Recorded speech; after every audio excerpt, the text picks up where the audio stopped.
Ladies and gentlemen, the following is scheduled for one fall. It is time for That Way Cool Wrestling Show!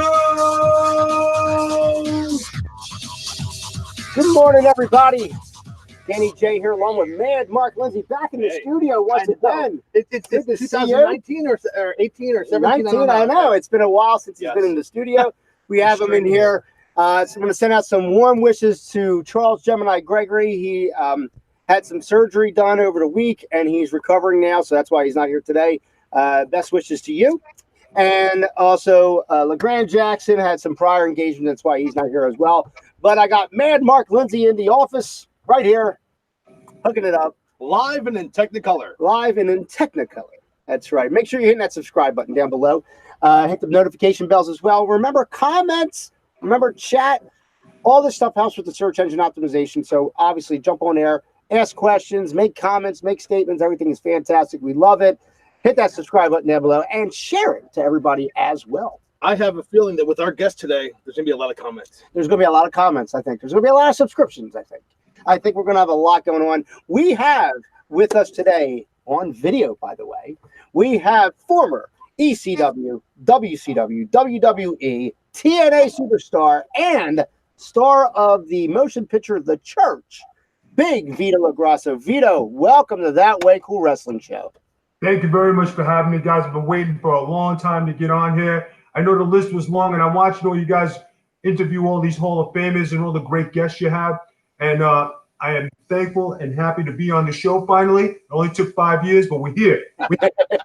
It ain't no lie. He asked a while ago, and I'm like, you know what? I'm really booked. I don't have any room on the show. I really do. And the booking keeps going on and going on. We're very blessed. We're very blessed to have people that are liking this show. They're going on to the show, and they're loving it. So welcome to our show. We do appreciate you coming on here. Some background on Vito. I started with you, actually, dating back to 1999. We were at the Junkyard Dog Memorial Card, and with that, something's on here. You hearing that? I do. I'm hearing something like some kind of bird or gremlin or something. It's a Back when you were the OG, right? That's right. We were at the Junkyard Dog Memorial Card. That was in Long Island, I believe, and you were under the moniker of Skull Von Crush. And I forget who you wrestled, but it was Johnny Rods, who was your trainer, I believe, right? Yes, he was. Johnny Rods at Brooklyn, New York, and Gleason's gym. He was the commentator. That show also featured commentary from Ox Baker, who was hard punch. He took a couple of hard punches to the head. Let me tell you something, dude. Working with him was crazy. And then on top of that, there was just a large amount of talent that was on this show. We had Tito Santana. We had Axe. Or no, I'm sorry. We had Smash. No, we had Axe. Axe from Demolition was on there. Nikolai Volkov, rest in peace. He was on there. You know, so it was a lot of talent. Vito was on there as Skull Von Crush, up and comer at that point. And what I was noticing back then was a lot of the talent that I was taping at that time was now starting to make something of themselves. Because why? We had a brand new federation in our neck of the woods, which was ECW. ECW was a major stomping ground for a lot of people. And I think it was a stepping stone to get everybody into that spotlight. And V, if you want, let us know about, you know, when you jumped into ECW and like going from the indies to that, like, you know, what were your feelings and going from there?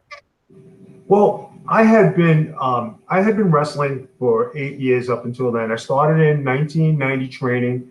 My first match was then against Tommy Dreamer. He went by the moniker of Bobby Ocean. A great class that came out of Johnny Rods. We had Taz, we had Bill DeMott, Mondo Clean, who was Damian Demento. You had Devon, Taz, Devon, Tommy Dreamer, me. Angel came after that, Angel the Baldies. Hopefully I'm not missing anybody. 2, 3, 4. Yeah, so I mean, we had a good class. And right from the get-go, I went from the indies, and I was working with Johnny Rods on the indies.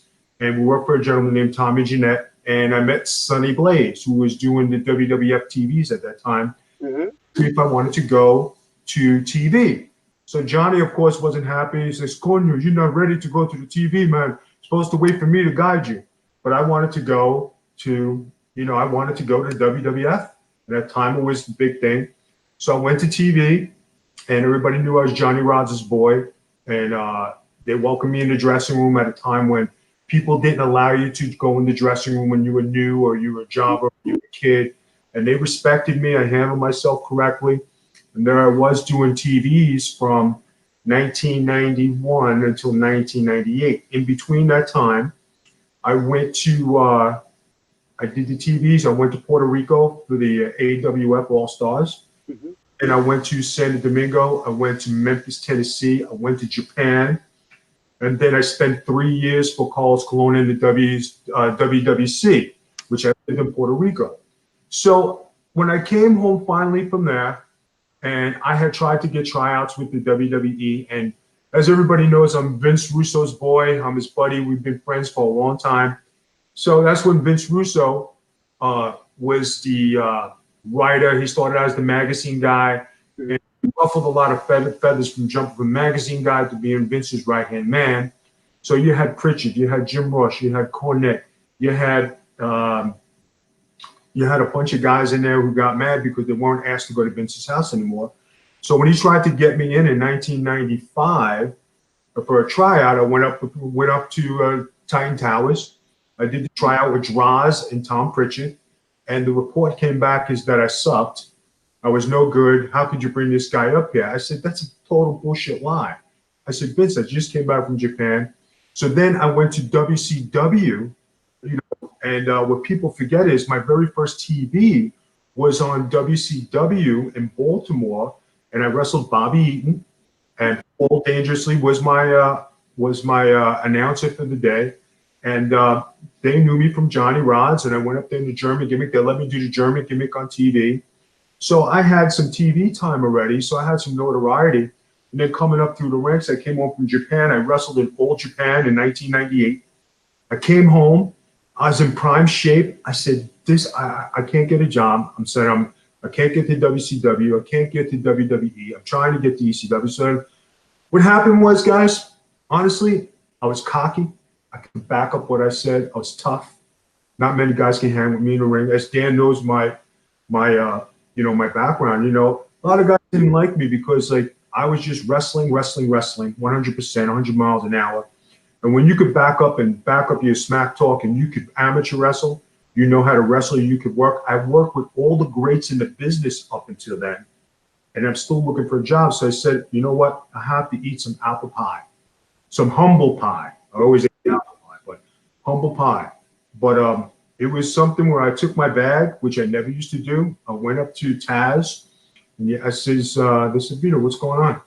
I said, listen, I'd like a job here. I'm not trying to start no trouble, but I just came back from Japan. They all knew I was in Japan, and that's where I pinned Misawa. If anybody knows Japanese history, you pinned him. Yeah, I pinned Misawa. And the thing that happened was I go there, and it's my first match. It's an all-in battle royal, all Japan battle royal, and there I am in the middle of the ring, and this guy in the green tights is laughing at me. And I said, who the hell is this guy laughing at? I'm going to kick his ass, right? So being me, I go in the middle. I freaking turn on a little compass. I said, come on, let's go. So Baba pushes Misawa towards me, right? Misawa, I freaking left, right, boom, stunner. I actually hooked and pinned him, and the place goes nuts, right? So I'm like, I don't know who this guy was. I thought he was some job boy, right? And then I find out he's the greatest wrestler of our generation, right? So then I go back I got the main event, and I'm wrestling tagging with Steve Williams and Gary Albright, and I'm wrestling Kabashi Mori. Forget the guy who threw the kicks. Can't remember his name. So I think it was Tanashi something. So anyway, Kabashi, whatever. So I get tested right away as chop for chop, and Steve Williams like, don't back down, brother, don't back down. So the guy chops me in the throat, right, because I wouldn't go down. So I backed up, and I nailed him with a forearm to the jaw where you saw teeth, spit, everything going. Kobashi gives me his signature move, and then I go across the ring, I tag out, and he looks at me, gives me the nod. Okay, you're accepted. You passed the test. So from there, I had a great tour of All Japan where I wrestled every night of 4 weeks of All Japan Wrestling. I was in prime shape. I was ready. I tried to get in the dojo, so CW. I go there. I talk to Taz. He says, well, you got any SWAT stickers on? You got anything? I said, no. I said, Taz, I just want to wrestle. So they said, he introduced me to Paul. Paul knew me. What is Vito doing here? So everybody just was wondering, what the hell am I doing here? I came for a job. All right, Vito, come next week. I go next week. All right, Vito, let's test your attitude. We want you to go in this 6-man tag. We don't want you to do nothing, and we want you to take the pin. So I told Blue Meanie, Supernova, and Chetty, I said, I want you guys to drop all your finishes on me. I says, and just be, I said, really, Vito? I says, yeah. I said, just do it. So they all three. So I go back and they said, Vito, how was that? I said, it was great. Thank you very much for the opportunity. Okay, come back next week. So I kept going back, and they wanted to test my, me to see if I was going to play nice with everybody. And I had to learn right there. I said, listen, doing it my way wasn't making it. I had to really eat humble pie. It was the best thing that ever happened to me because I learned how to play nice with others, and then I learned from the bottom up, and then I became one of the better wrestlers in ECW. I had matches with Sabu, Rob Van Dam, Jerry Lynn, Taz, Dream, Raven. I had it all, and I had run the gauntlet with everybody, and then they put us in the Baldies. And that's because they had nothing for me as a singles, but they said, we got all these guys, and we became a formidable group, the Baldies. And that's when I got the call from Vince Russo to go up to WCW. So I went to Paul. I said, listen, I don't want to leave ECW. I said, I found my niches. I can't pay you this money. He says, but you earned this to go to the top. You earned to go to the big times, which you've been wrestling for. I said, I want you to go. So I did the last match with Balls and Axel. Guy has the League Town match. I took the double whammy chair, and off I went to WCW, and that's how I got started in ECW. That's crazy.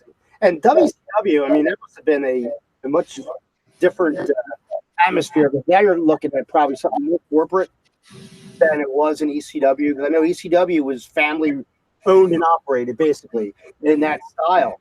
But WCW, now you're dealing with corporate. Now you're dealing with a lot of rules, per se. And I would imagine that was like a big culture shock in that sense. Well, I'll give you a story. Many years I didn't have my driver's license. I drove without my license, right? So I get the contract, I sign it.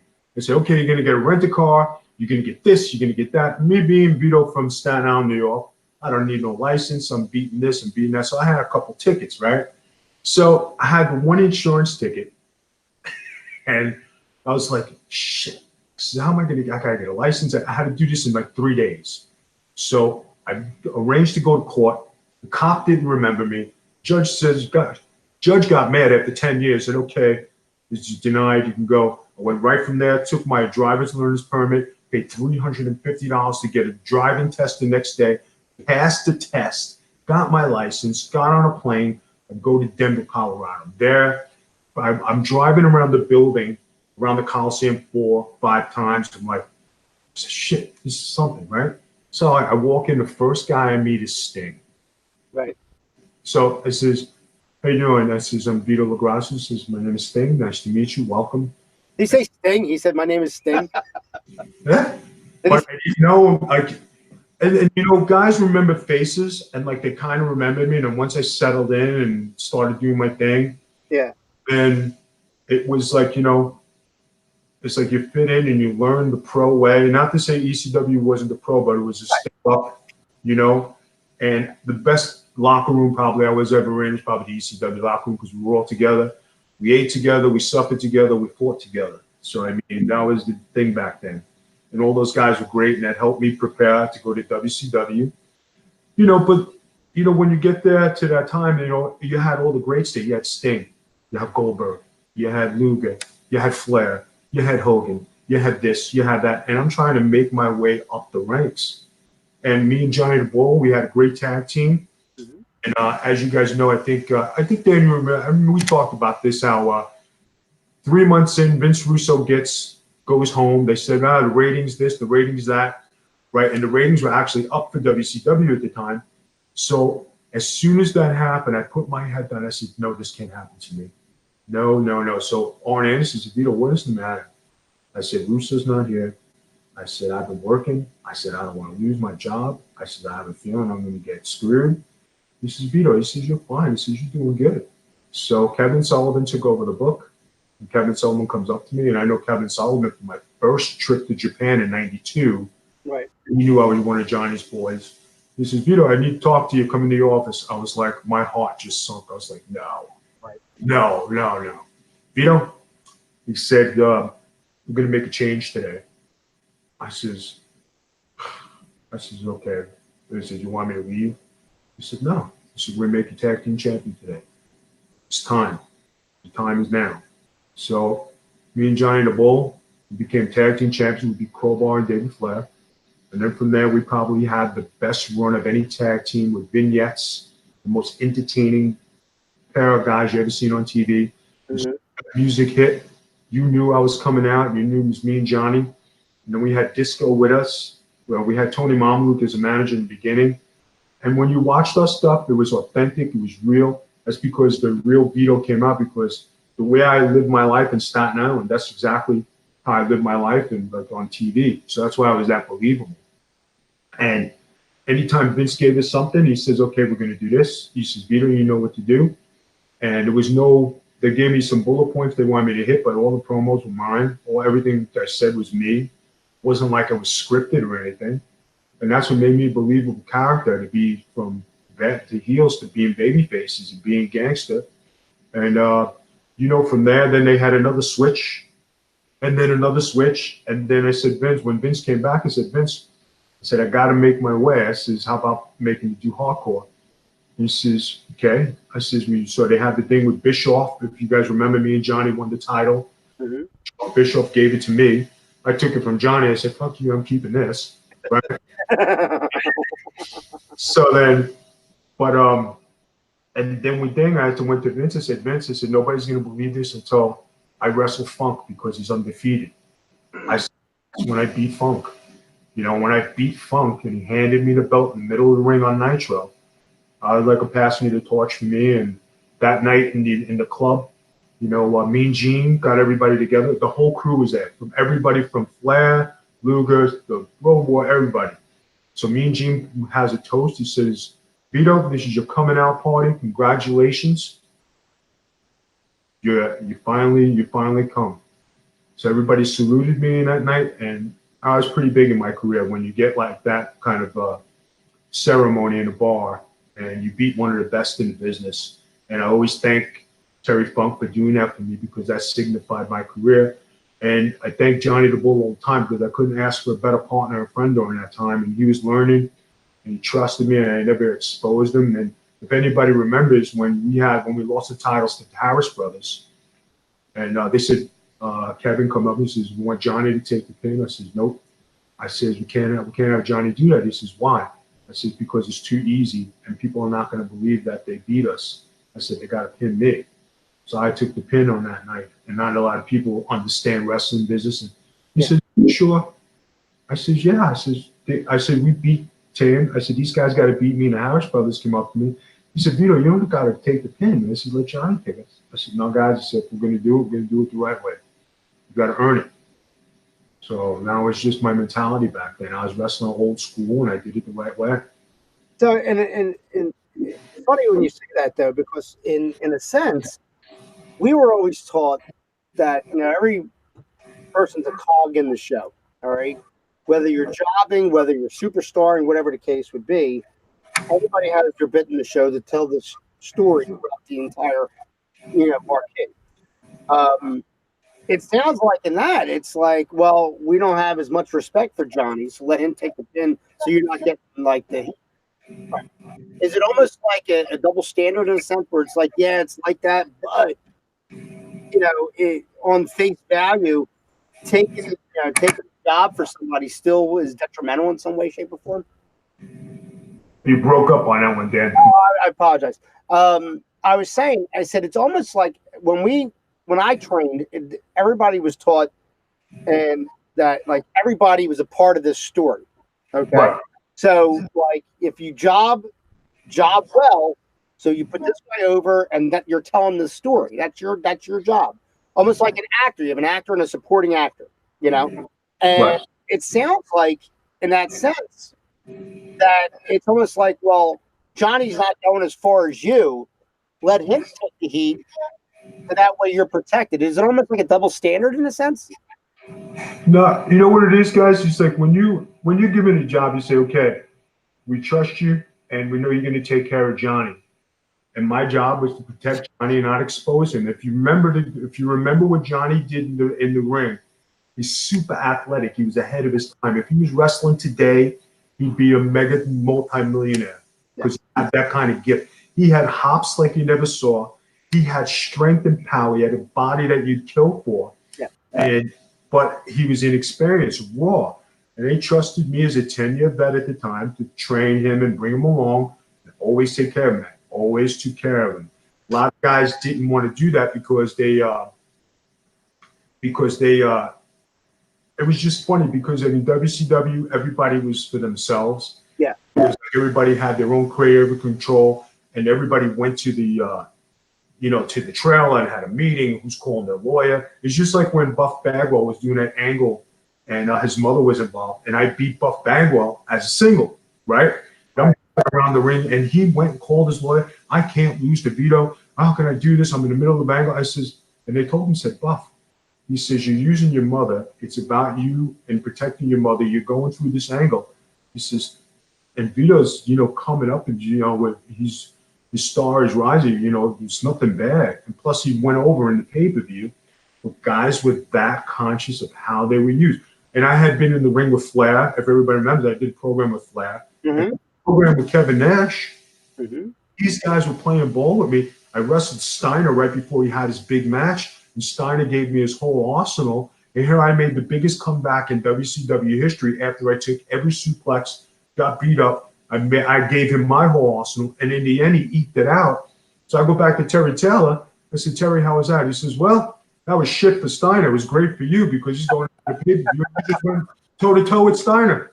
It was like you couldn't win. It was like you couldn't win, but you had to figure it out and navigate. And when we talk about great matches, in WCW, here I am wrestling Kevin Nash. I was in the program with him, and people remember it's Chuck Palumbo and Kevin Nash. That's when Chuck Palumbo started to get his run. It was me and Johnny, then me and Kevin Nash got into it. And how many guys suplexed Kevin Nash up until that point? He says, Vito, he says, we went this. I said, well, if I could do my stuff. He says, all right. And he trusted me. And that was a big thing back then. They trusted me, these guys. I was sound technically, and I didn't hurt nobody. And that was a big thing. When you suplex a 7-footer, especially a guy like Kevin Nash, that's huge. And I gave him the suplex, I gave him the headbutt, I gave him the elbow. He kicked out, and then he gave me 3 moves. And I kicked out of everything. And at the end of our match, Booker T ran in to save me because he was going to drop me one more time, give me a power bomb. And the announcer were putting it over great. They said, I don't know, is he going to kick out again? This would be awesome if Vito kicked out. But that was the buildup. And I thanked the announcers at WCW because every time I went out there, from Stevie Ray to Mean Gene Okerlund to Madden to Tony Schiavone to all the guys out there, they put my stuff over. And that was a big help. I don't think there was a better announced team than in WCW. No, you're absolutely right. I really don't. Because who was in? It was strictly JR and King, right? JR King, and then Cole for a little bit. Cole because he was starting out, Cole, right? But and granted, it's what they had to work with too. I think this may be an unpopular opinion. I didn't like some of Mark Madden's smarky comments. Mark Madden, it's like, where did you come from? Yeah, I get what you're saying. So Schiavone is the best in the. I think Schiavone and JR are the 2 best in the business. Yeah. And they definitely did a great job. I mean, granted, I want to pay respect to Gordon Soley and Bob and those guys because I did grow up listening to them too. but Tony Schiavone was my guy. Yeah. In wrestling, you know what I mean? And I listened to him on MLW. He's coming back to Major League Wrestling because his baseball schedule's opened up and stuff like that. So it's one of those things where they knew how to get people in, like you said. And going back to what I said before, the announce team, the jobber, the superstar, the manager, everybody had their part to play in this. Yeah, but I have a question for you, Vito. Around this time, you're talking 1999, 2000. Do you think there were too many fish in the sea? Do you think that, the reason why Buff Bagwell cried that he had to lose to you was because everybody was superstarring, everybody wanted their spot? You mentioned earlier that it went from Vince Russo, went back to Bischoff, Sullivan, all the booking changes. Do you think they were all fighting for their spot, and in that, instead of working together, they all just kind of went separately and divide and conquer? Yeah. Remember the old thing in WCW was the saying that all the old guys or the older guys didn't want to get the new guys over. Yeah. Didn't get the new guys over, you had nobody new to play with. So they kind of had a bend in this way. And that's why Russo, if you remember, he did the what was it, the New Blood? Yeah. What was the name of the group with Colombo and all the young guys? That's why he assembled the new group. And he put those guys together to give a new flavor to the show. And you remember the big thing with Hogan and Billy Kidman, and Hogan said, I ain't wrestling Billy Kidman. Right. I'm Hulk Hogan, right? But when you think about it, Jericho went through the same bullshit. And people just wanted to, they didn't want to start the young guys to pop. And if Russo would have kept on going, or if Kevin Sullivan was there instead of the flip-flopping, my star would have rose from, I was right underneath main eventing, and I would have jumped to main event status. You know what? If it was a different, today, there's not really that many guys there that you have to leapfrog, but today's brand of wrestling, they are not letting anybody be a superstar. They got everybody in the B League. Yeah. And there's nobody coming out when you need somebody to pop out. Yeah, they have a lot of mid-carders. I hate to say this, but look at how they're booking Samoa Joe, AJ Styles. Mm-hmm. They're not at the top of the chain anymore. They're upper mid-card, and you're right. You want somebody to just break through that ceiling and be the man. Well, too, if you go back to the Monday Night Wars, especially, and you go into WCW as an example, when you watch the WCW show, be it 2 hours, 3 hours, and in some cases it went 4 hours because wrestling was crazy then. You were watching matches after matches. The one thing they did keep during the Nitro years was kind of like going back to Jim Crockett Promotions, where you saw everybody. There wasn't a dominant, granted with promos maybe, but you weren't going to see Kevin Nash and Scott Hall in 3 different matches. Right. You weren't seeing. You might see them coming out because there's some ongoing thing. We're waiting for someone to answer our call or something like that, maybe to speed the story along. But match-wise, it was one person after another, and you saw everybody getting filtered through. You don't see that now. I don't think you see that now in WWE. I don't think you see it in Impact Wrestling. I think you see it now, and I think it's getting tiring. I don't think the only time you don't see people now is if they're injured or if they're right. And I think you don't need to see it every single week to make that bigger presence when you are there. How about when we were kids, though? It was and V, go back to when you were first starting WWF.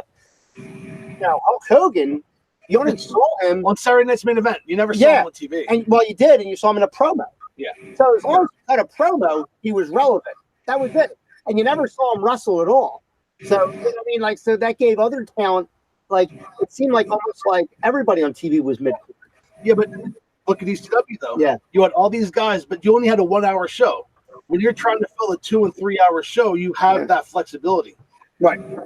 Now, but you know what it is, guys, too. You go from a transition, we talk about, me starting in WWF. Now in WWF, I wrestled Bret Hart, I wrestled The Rock, I wrestled Legion of Doom, The Bossman, British Bulldog. I wrestled Bret Hart 4 times. I wrestled Virgil. I wrestled High Energy. I wrestled Tugboat, right? I wrestled Horseman. Now, the thing that separated me from the rest of the guys was, if you remember, I had offense. And I had magic. I wrestled Tatanka 4 times. Mm-hmm. In Magic Tatanka, I had offense. When I wrestled Bret Hart for the title, I had offense. And that's what separated me. And those guys helped me along and said, okay, we're not going to bury you. We're giving you relevance. And it seemed like you were fighting that. And when you go to ECW, when you go to other territories, remember, I wrestled in the last of the territories, Memphis, Tennessee. You know, I was part of the Lawler Eddie Gilbert feud where I ran in the ring, and I did that at the Memphis Memory Show. And I ran in, I did everything there. That made me. So, like, I have part of history that a lot of people don't realize, that I've been wrestling for a long time, and I wrestled with the greats and the guys who are Hall of Famers today. But those guys gave me play to be relevant. When you go to WCW, you know, remember how they treated Flair, right?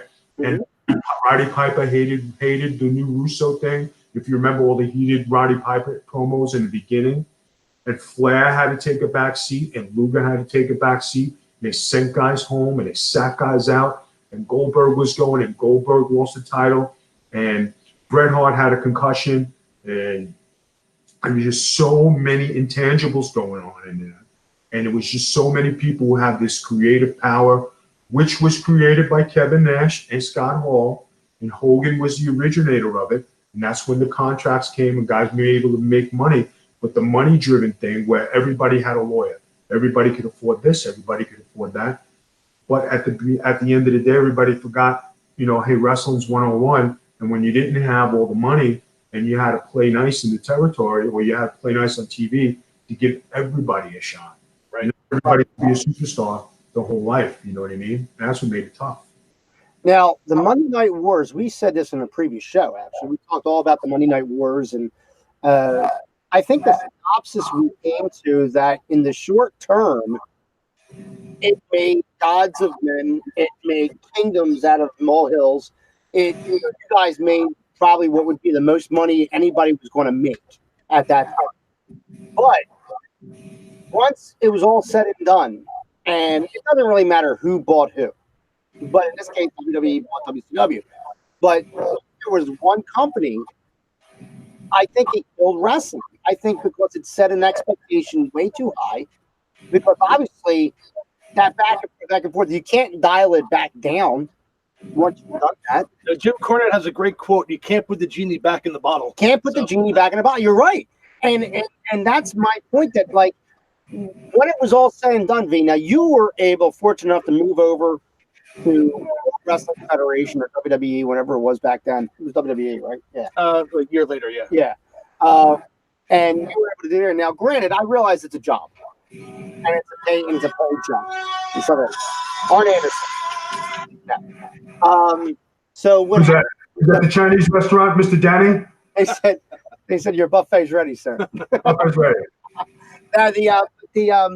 The thing I was getting to is that when you move over, they're not. I don't want to say they're not treating you. I'm saying television wise. Television wise, Big Vito is not this up and rising superstar who's making it over here.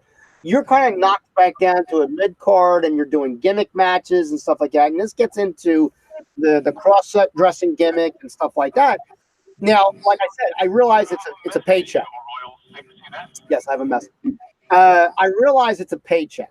Yeah, at the end of the day. But were you creatively like, what the fuck am I doing over here at that point? I'm not obviously getting the same attention you were in WCW. Well, you guys got to remember, like from WCW, WF.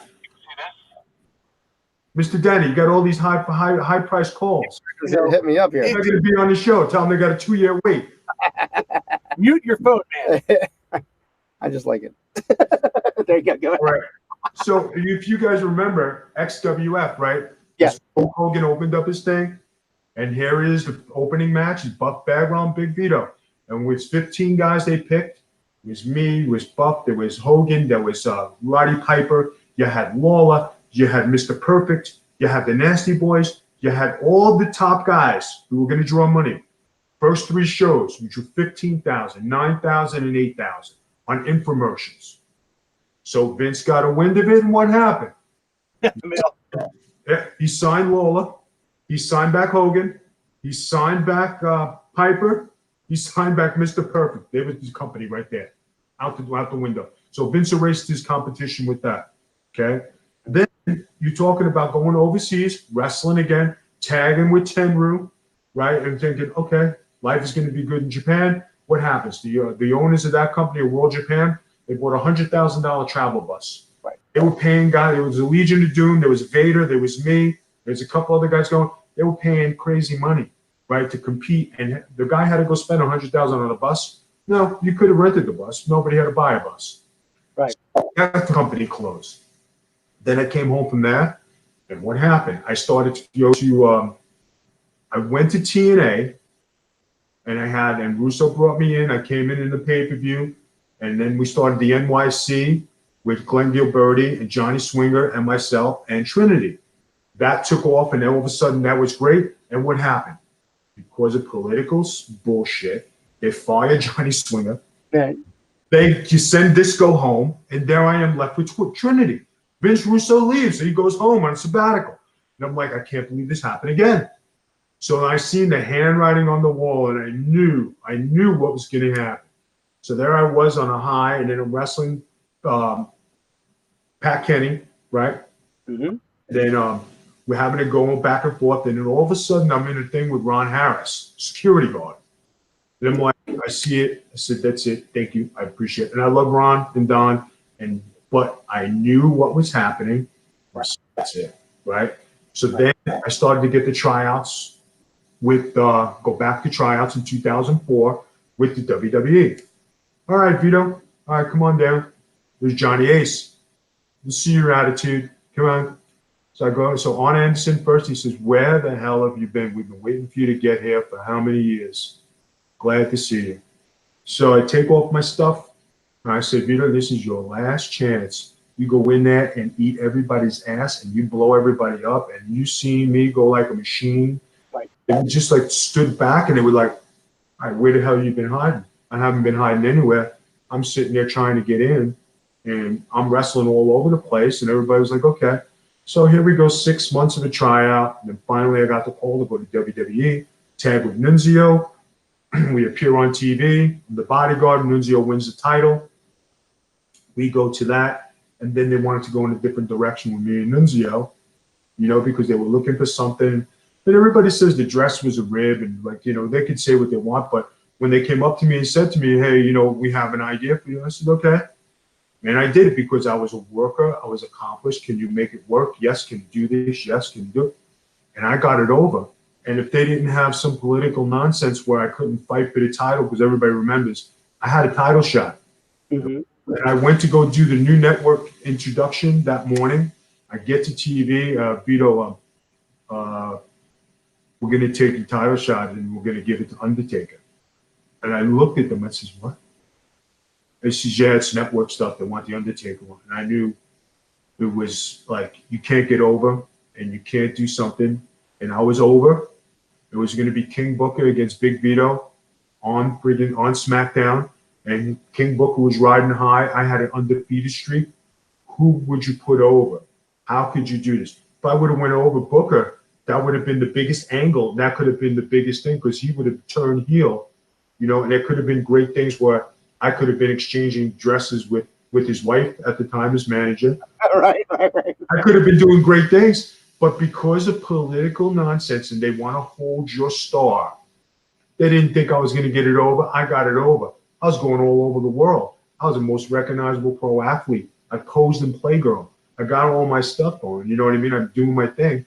And then at the end of the day, it's the same nonsense as you see today, as they only want you to get as big as they want until they bring you down.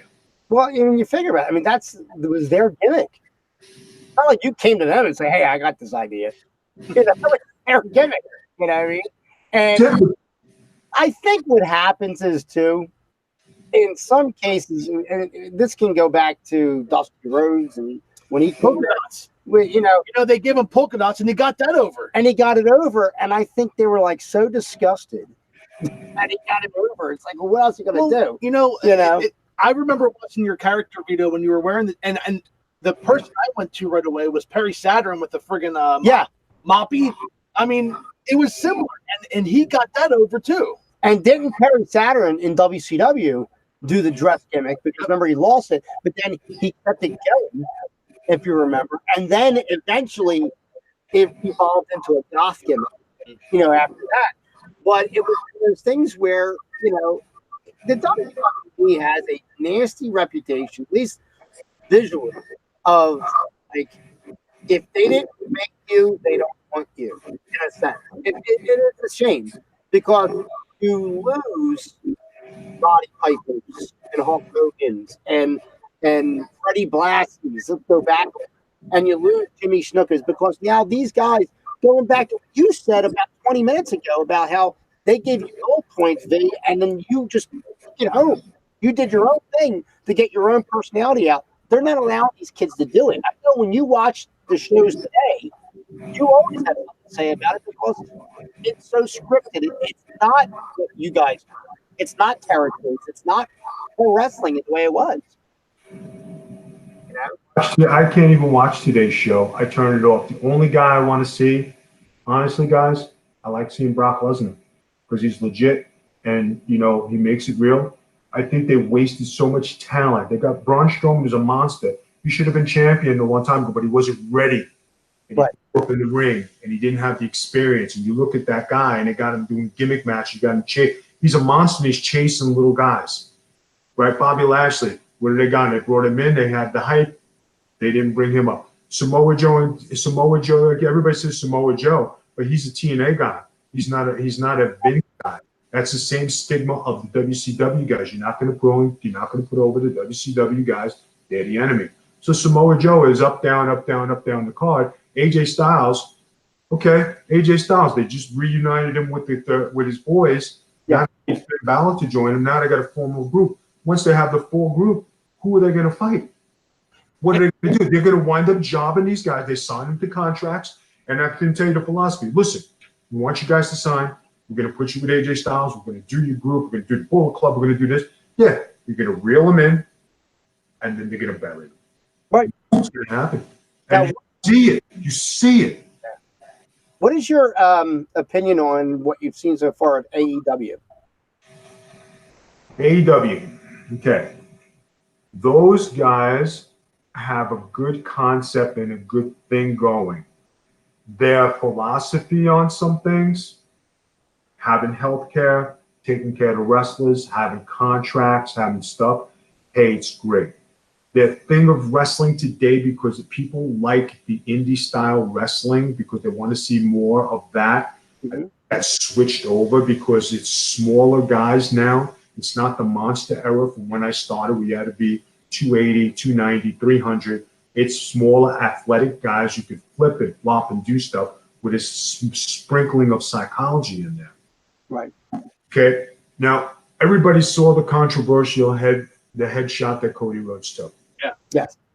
Now, I'm not knocking it. I'm not saying condoning enough. But if you knew how to swing the chair properly, you wouldn't hit him with the top of the chair on the back. You're supposed to come over the top and hit him flush.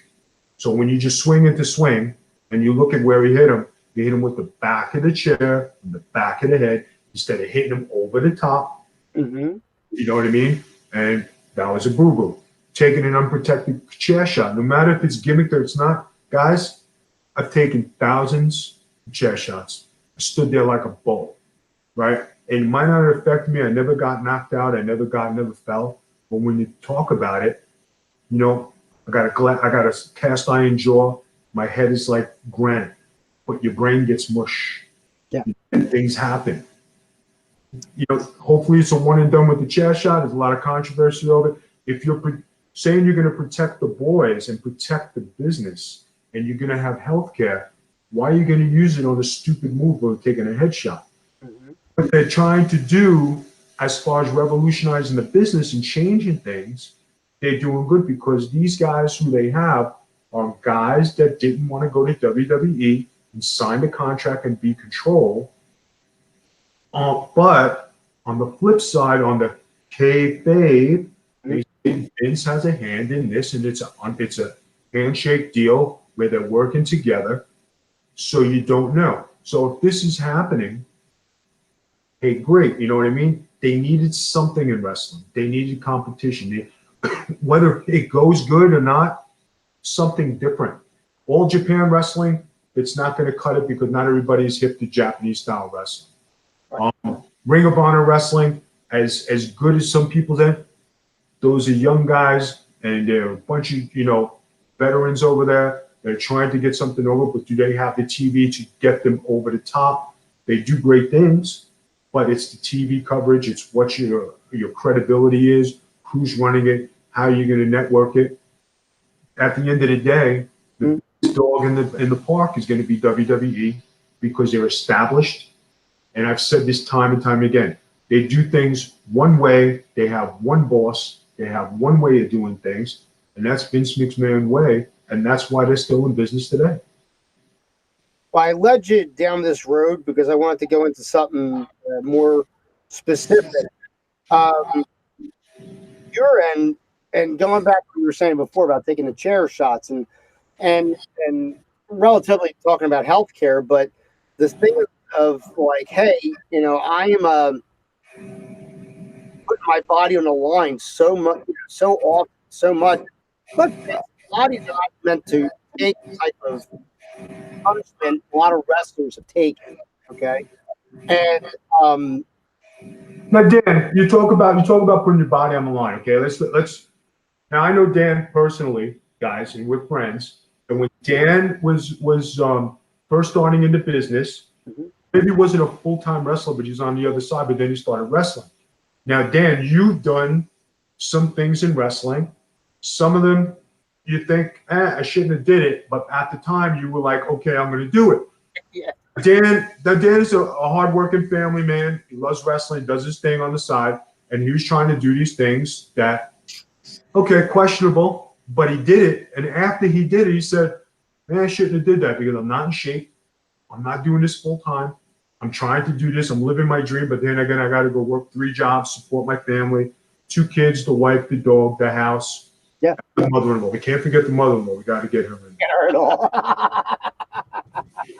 But what I'm saying is, Dan tried to do it, and he knows from personal experience, doing that stuff and putting your body through it, whether you went through a table, you took a chair shot, you did a stupid bump, yeah, it hurts you if your body's not programmed.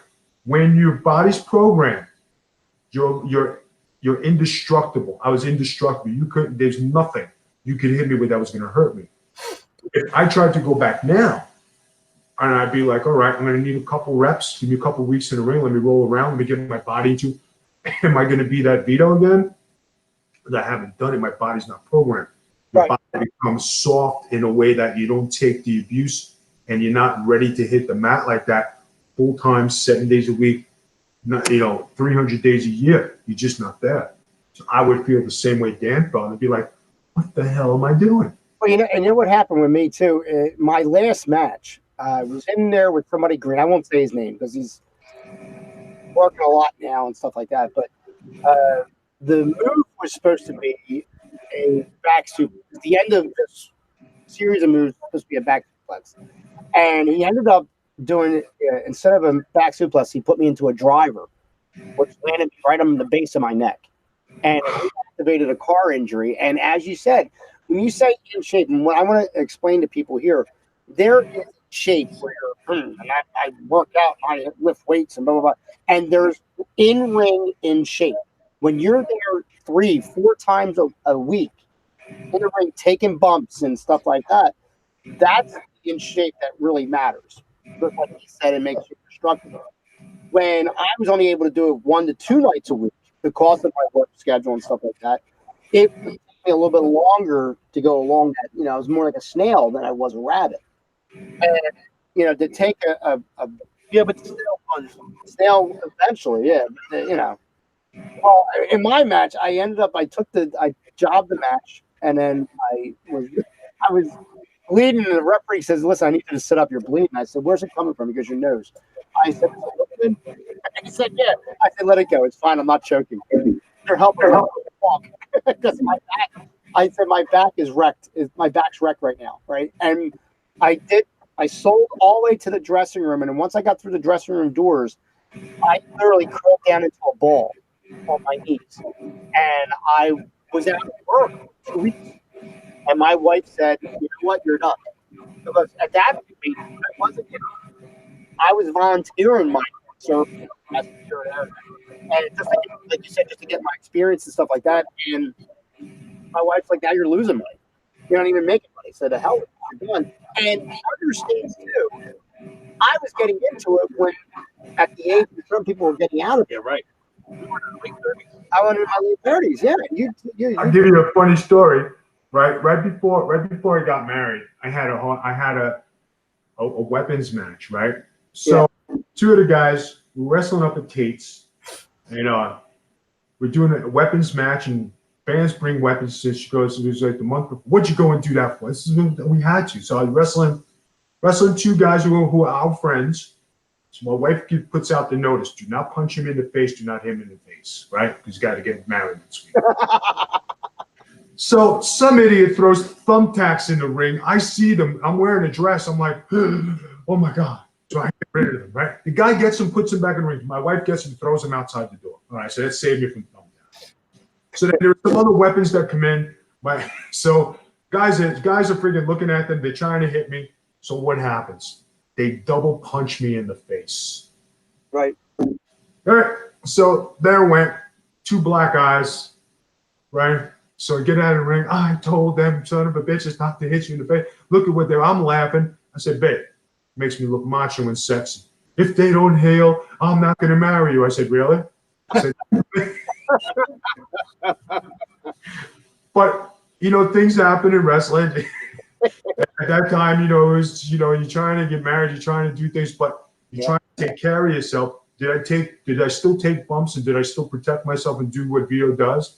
And like as Dan knows, when I wrestled on the indies, I always took too many bumps. You take bumps for the guys to make it look believable. So this way it makes it look to the crowd that these guys have a chance to beat me. I took all the bumps and I worked like a worker, not like some superstar who just wanted to grab a hole, grab a finger, okay, and leave. I worked the way I worked, and that's the way you wrestle. If you can't do it, then you need to get out of the ring. And a lot of veterans today don't do that for a lot of young guys outside the business because they don't want to hurt their bodies, or they're not doing it on a regular basis. They're there to collect a paycheck. But if you're a wrestler, like I was a wrestler, I had that love, and I trained, and I did everything. 3% body fat, looking good, always being jacked, always being ready. But that lifestyle of being on all the time is tiring. Mm-hmm. It's not good. I enjoy my life better today because I'm away from wrestling. I'm loved more. I have more friends. I feel better. I live a better lifestyle. Well, Ricky Santana, who was episode 1 of the season, said it is very but he set a theme for this season, and he said, I want to first say that there is life after wrestling. Okay? And there's never been a truer statement, because he said at the end of the day, if you don't want to just die in the ring, you have to realize that, your time's going to come and go. It's going to be, I equated to a nice book. That was a great story to put up in the library. And I'll read that sometime later on, but what a great time that was. But now I got to move on and do something different. And, like you're saying, that's what I was getting into before. Getting into concussions and stuff that's going to literally keep you from being in this business, being in the wrestling, full time. You've become a very large advocate of, awareness of concussion syndromes and the things to look for. And, we can go back to the case with Benoit, and we can go back to multiple cases after that, and how people are. And we even had personal people that we know that have had problems that goes back to what was diagnosed with Benoit, and similar. A similar. I don't want to get into the situation because it's going to just cause a debate on the show. But similar situation happened with someone we knew that happened with Benoit, and it was the same medical scenario. So there's awareness it was, and for a moment, please, Nolan, I want you to get on your soapbox for a second and advocate the awareness of the concussion syndrome and what it actually means and how it affected you personally. Guys, I'm gonna tell you, I'm gonna give it to you like this, okay? My first wake up call, and I didn't remember when I left for Florida, I opened up my wrestling school. Mhm. Boxing, MMA, and wrestling. I do 7 days a week. I was out there every day. I'm feeling good in the ring, okay? And what happens? I get the itch and I say, okay, this MMA thing is good. I think I could do this. I think I'm going to go fight MMA. And I was doing boxing and I was doing sparring sessions with like pro boxers, right? I'm feeling indestructible. I'm in the best shape. I'm just a monster again. I'm like, all right, this is getting good. What happens? I kick through somebody's ribs and I shake my leg and I'm like, man, that hurt. So I let a week go by. I'm still boxing. I'm doing everything. I get up one morning and I can't move. Like my leg is like feeling funny. I go to the hospital. What happens? Well, Vito, we got to take an emergency surgery right now. I said, what are you talking about? He said, well, you have a blood clot. We got to get it. I said, I ain't going in there. You're nuts. So I didn't call my wife. I didn't call nobody. I called my buddy. I said, listen, take care of my dog. I brought the keys here. Just make sure everything is good. I have to go in the surgery. He said, Vito, but I hung up. Next thing I know, I woke up. I had a little tiny blood clot that could be this big, just sitting there. They said, Vito, it was nothing. I scooped it out. You're fine. The Lord gave me a wake-up call because he said, hey, you are going to kill yourself if you don't go and enjoy life, because I was stuck in the ring. Now, I'm going to get to the CTE in a second. Mhm. But that was my first wake-up call. Say, hey, Vito, you're going to live the rest of your life in the ring, or you're going to go enjoy your life. Now, I was 49 years old. And that's when I called up my wife and I said, hey, at the time I was in Florida, she was in Pennsylvania. You know, it was kind of rough there for a little bit. And I says, okay, I think we're going to get married. And she says, what? I says, it's time. I need to. I have to do this. I closed my wrestling school. I came home. I packed all my stuff. So that Dan, remember, I sold everything, got rid of everything, came home. And says, okay, let's prepare for one. You never seen a woman prepare a wedding faster than fast. She had been right. So, but after we got married, okay, life takes a turn. I was still going to wrestle, but family first, wrestling second. My wife gets hurt when we get married. She's in the hospital. So I still had wrestling. What do? You go to wrestling, you take care of your wife. Stay home and take care of my wife. As I'm taking care of my wife and I'm learning how to deactivate from wrestling now, taking care of my wife who's handicapped, dealing with being a married man. That's three big things that you're dealing with at one time. Okay? And along the way, I'm finding out I've got these headaches. I said I'm having these friggin' dreams that are like so violent and vicious that it would drive you nuts, because the things I was doing in these dreams was, I couldn't even explain it to you guys. It was that bad. And I would have them night after night. The headaches I was having was terrible. I didn't know what was going on. I'm saying, I'm irritable. I can't figure out what's going on. Finally, I go to the doctor. This is after a while. And he says, Vito, you have some brain issues. So I said, what are you talking about? He said, well, you from your concussions. I said, I never had a concussion. I said, I never was knocked out. Your knowledge of concussions is you have to be knocked out to have a concussion. Vito LoGrasso never got knocked out, knocked off his feet, always stood there, took everything. Did I get knocked for a loop? Did I bang? All right, come back in. I kept going like a machine. Like I said earlier, head of granite, a steel jaw, but your brain becomes mush. So I'm going to these doctors and he's saying, okay, you got this, and this is why this is happening, this is why this is happening. I'm like, I said, Doc, this never happened. I said, what are you talking about? This comes over time from all your concussions. So finally I went to the specialist and I get the results. I'm laying in bed and okay, Doc, I said, how'd the test go? Well, he says, are you sitting down? I says, yeah. He says, okay, I'm going to tell you. You've had hundreds, if not thousands of concussions. You just did not know it. When somebody tells you you've had thousands of concussions and you think from all the unprotected chair shots you've taken in every federation from WWF to WWE to ECW, to WCW, to all the federations, and they're not giving you the knowledge. The knowledge that they know about, that they have all the knowledge. They have everything there because they have doctors, they have, they do the scientific, they write storylines and things, they do all the stuff, and they're not sharing or protecting the wrestlers. That's when it becomes an issue. I'm a prime candidate because I deal with this. Did I have to learn how to deal with this and say, okay, I need a timeout because I felt myself getting irritable at everything. And like before I even knew about this, Dan can tell you, I used to have these friggin' fits of anger, and I used to walk around mad. I used to get feel. I couldn't understand it. And it would interfere with your wife. It would interfere with your personal life, stuff like that. Yeah. And you know what? And like you don't know what's going on, and none of your friends can figure out why is he so mad? Why is he getting like this? Why is he? Nobody knew why because I didn't know what I had.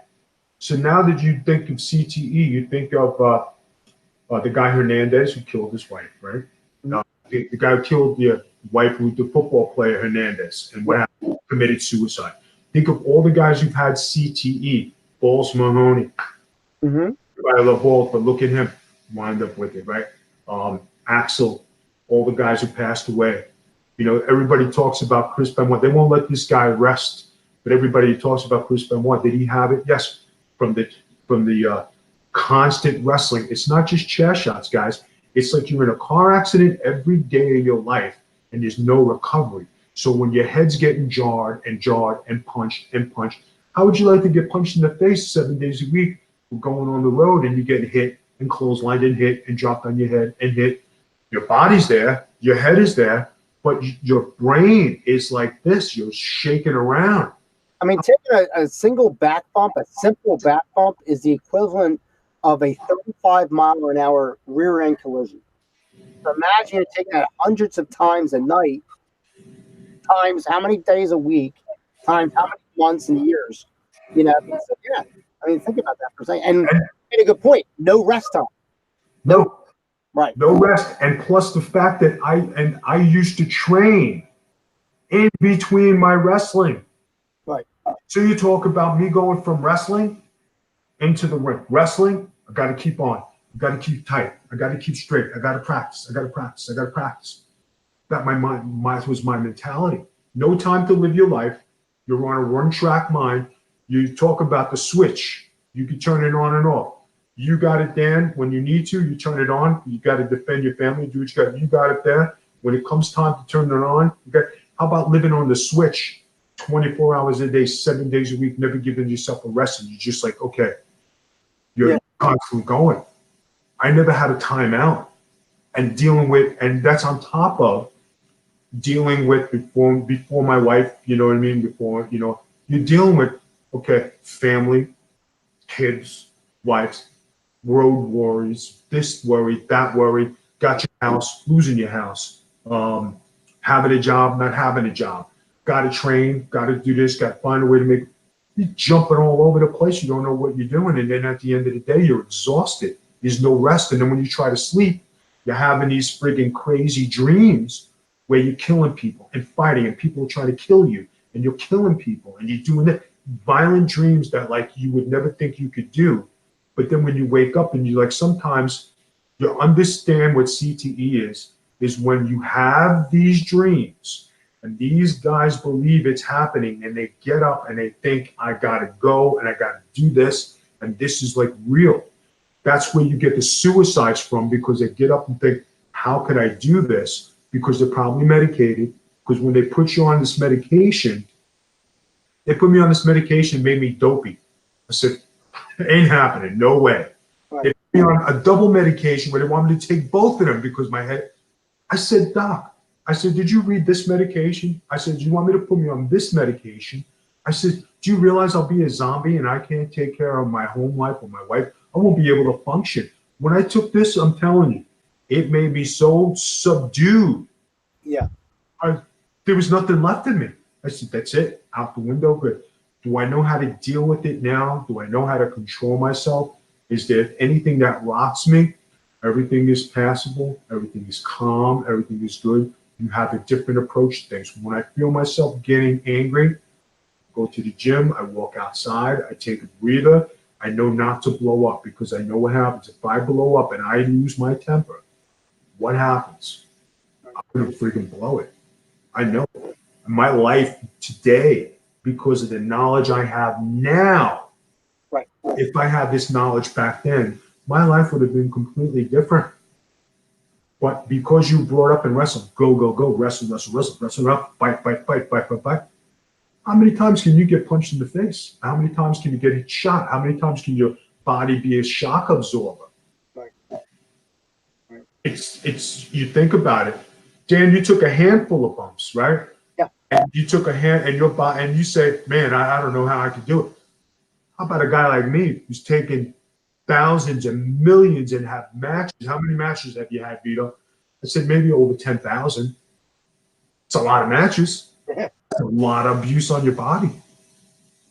Hey, Vito, so obviously, with everything you just said, how do you think they handled it when Daniel Bryan, they kept him out of the ring for several years because he had signs of their doctors of having a concussion? And then within the last couple of years, he came back. Do you think that was overreacting? Do you think that was taking information that they found out? Trying to clarify a great question you just asked. The reason they took Daniel Bryan out of the ring was because of a lawsuit I had with WWE. If you remember the timing of it, I had the lawsuit, he had a seizure, they cut him off. Would they have let him wrestle in WrestleMania if I did not have that lawsuit? You're absolutely positively right, because wrestling is, are you hurt? No. Are you able to go? Yes. Is anything wrong? No. Are you going to lose your spot if you don't wrestle? Absolutely. You have to think about your spot. So you wrestle. Are you hurt? Never. It's the code, a silent code. It is what you protect. You're never hurt. You're never injured. Everything is okay. You keep going. They would have let that poor bastard go and have another seizure, and they would have had something where he could have died. They kept him off the books because of the lawsuit. The lawsuit, which is still, as right now, of today, it's in the Supreme Court on an appeal. Now it's not in the Connecticut courts where you have some politics and hokey pokey. Now it's in it's in the United States, in the Supreme Court, where there's justice, and they're going to look at everything. And when you have 7 wrestlers or 8 wrestlers who died, and 8 wrestlers who come out with CTE, and you have 60 affidavits backing up Vito LoGrasso's claim, and you're going to tell me that it's all nonsense when they're given water polo, they cleared for CTE and they gave them a settlement. The NCAA, football, baseball, basketball, hockey. Are you kidding me? And wrestling, there's no such thing? Who we bullshit here, fellas? Right. So when they say AEW is protecting the wrestlers, kudos, because they're giving them health care. God forbid anything, we got you. WWE only did it after the fact. And now they have to, because they have to protect. Remember during the lawsuit when all of a sudden all the training and all of a sudden everybody had headgear?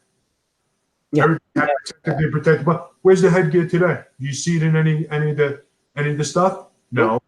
They did it out of facade to cover their asses. Guys, everything I'm telling you is the truth. I don't have no reason to bullshit. It's a bullshit business, and that's the way you get over. So today, hopefully, we will have justice for the wrestlers and everybody who mocked me out there for saying I had CTE and I have problems. It's real life. It's real. Did I stand up for the wrestlers? Did I stand up for everybody who did it? Yes. When you look at wrestling today, Dan, you see it. You see it too. All these independent guys are doing these stupid ass bumps and going on their head and putting themselves on fire and jumping through tables, trying to relive it. You can't relive ECW, guys. No. You can't do the hardcore championship like you did in WCW, guys. It's not Japan where you're doing all that. And everybody says, strong style. You know where strong style came from, guys? That's when wrestling was wrestling back then in the 90s and before that, when you went in there and you had to wrestle. Not trying to kill people because you could hit the hardest or punch people the hardest. It was a work and it was a style. If I had a chance to do the shoot fighting and do when Nunzio was doing shoot fighting in 95 and I tried to get in it was slapping, kicking, knowing wrestling. I would have been great at it. They tried to get me to do, they said, hey, you want to do some UFC stuff? No, I'm doing pro wrestling. Could I have boxed and been a pro boxer? Yes, but I wanted to do pro wrestling. It was an art form. It was something creative. It was something good. Did you have to be tough? Did you have to know your craft? I was a basketball player. I was a baseball player, football player. I didn't like wrestling. I wasn't violent, but I learned. And I learned how to wrestle Olympic guys, and I learned how to amateur wrestle. And if I didn't have that tenacity or the heart to do it, I wouldn't have made it this far. I'm living today. I'm in better health because I'm taking care of myself because I have the education to do this. I've spread awareness for CTE, but are any of the guys out there listening? Absolutely not, because you saw Cody Rhodes take an unprotected chair shot when there's no reason to. This is not knocking him. Right. He's trying to get a promotion over. But hey, man, put your hands up. You don't have to be. Don't be prideful. You say, for the legacy of my dad or my brother, and I know both of them. Guys, be smart about it. Just be smart about it. They caught a lot of flack for that, and like you said earlier, hopefully they learn from that, and we don't see that stuff anymore. Now you mentioned Olympic style, and it brings me to a funny story. You were in Pennsylvania, and you were relocating from Florida. This was prior to your marriage, and I happened to take you to the DMV. And at the DMV, we're sitting there, and he's up at the line, and he's talking to the girl, and he's filling out his forms. I'm sitting down. I was the top, and there was these kids behind me, and they're looking up, and they're like, "Holy shit, that's Kurt Angle! That's Kurt Angle! Oh my God, that's Kurt Angle!" I turned around, I said, "Yeah, I know. He doesn't drive. You believe that shit? Isn't that crazy?" Right? I took it out. So that was pretty funny, I want to talk about this super, super quick, but then I want to get into promoting some of the stuff you did after wrestling. But when you were going through the headaches, going through the concussions and stuff like that, you were now making that transition out of wrestling. And I know the transition was extremely difficult for you because you, like a lot of people who do certain things at a certain time, you're like, I don't know anything different. So he was trying to get a private. Look at Ric Flair. He'll never be able to he'll never. I don't think he'll die in the ring. He will die doing a promo. Yeah, I mean, it's Terry Funk. So anyway, but I witnessed Vito trying to work in the private sector, and I don't know what it is, V, but every pro wrestler becomes a car salesman. I don't know why that is. Every single one. Ricky Santana is in cars. Haku is in cars. Del Wilkes, the Patriot, he's in cars. I can go on. You were in cars for a moment. You sold me my car. I still have that car, by the way. It's giving me a lot of problems right now. But but I sold it on. But you know what the difference was, guys? A lot of guys go into the car business, right? Because they bullshit people and they work people for things. Dan, you could back me up on this. I never bullshitted a person, and if I told you to walk away from a car, and this is in the dealership, don't buy this car. Go down the street, they got a better deal. Yeah, but I want to buy it from you. No, you don't. Please go buy it from somewhere else. I'm not going to sell you a car. That's shitty. And you know what? People that you worked with took, I guess in a sense, took offense to that. And if you remember, I came in, you were going to be selling me one car, and someone purposefully sold the car out right from under him before I even made it there. So he didn't have the car to sell.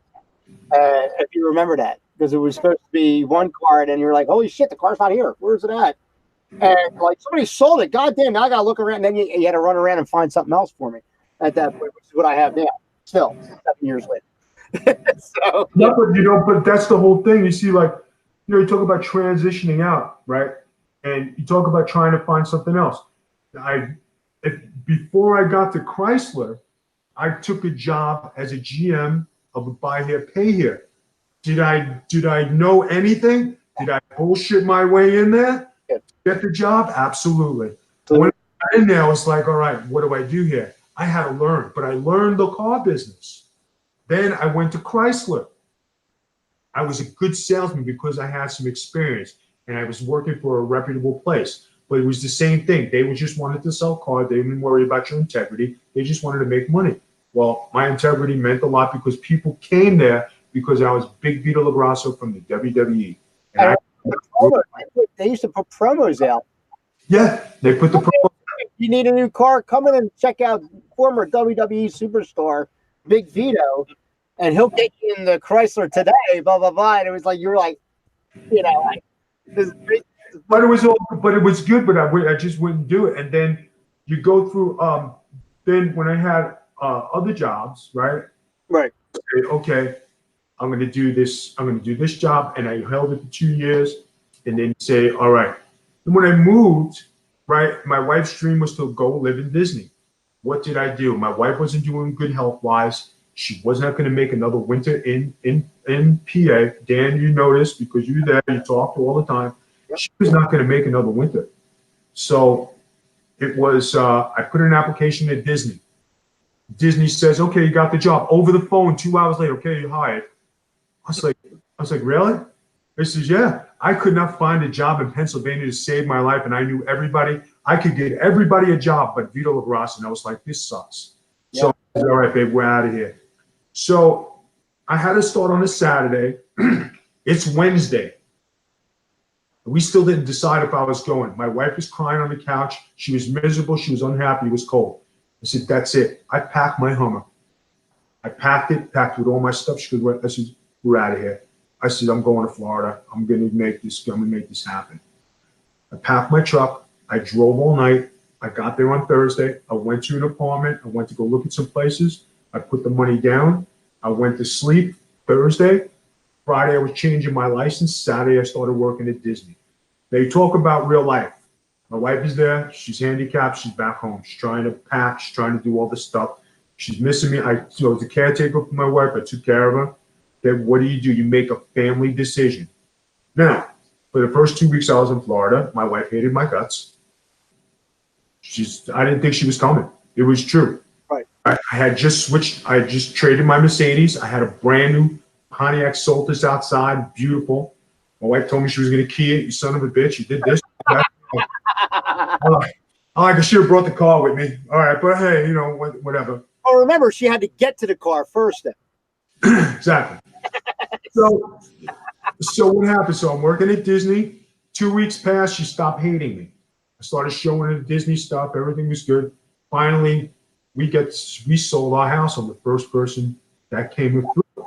That's right. Sold the house. Dan and Christine went and helped her. We're doing some stuff at the house. And then she comes to Florida. So I've had to get a 1-bedroom. Going from a house to a 1-bedroom. Were we going to be okay? We made it work. So 1 year in Disney, then I got another job that was paying more money, right? I'm going to go back to Disney.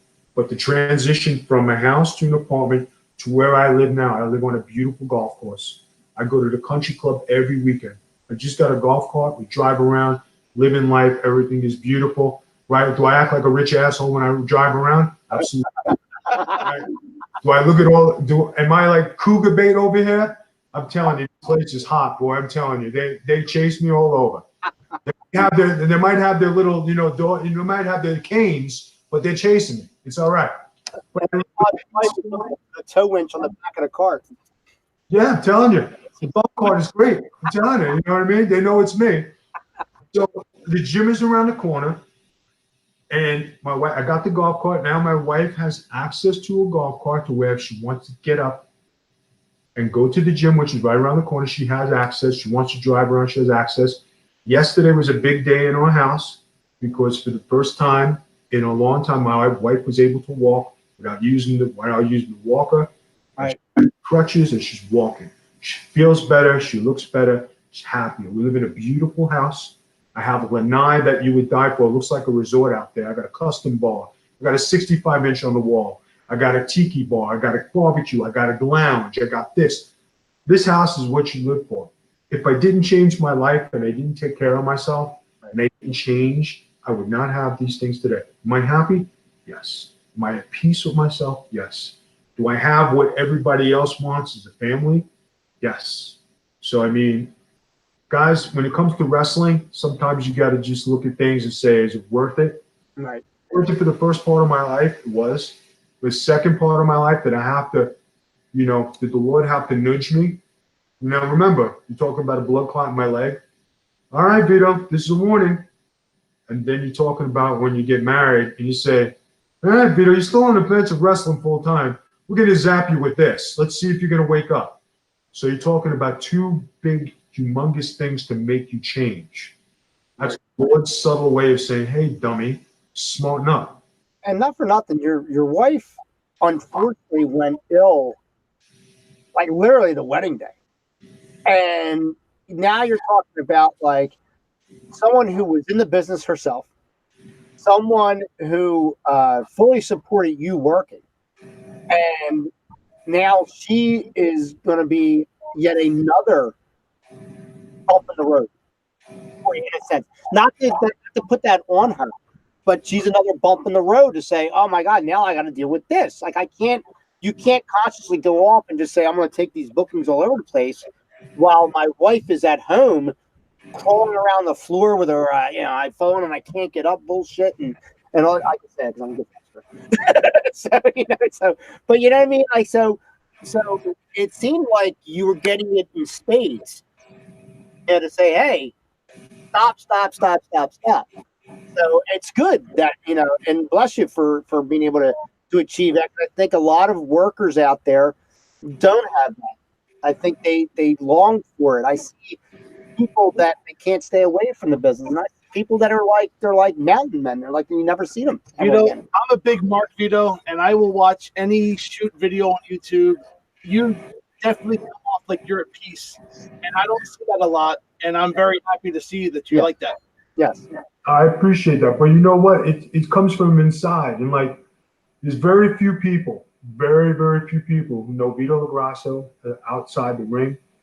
Dan knows me a long time, and he knows me on the outside.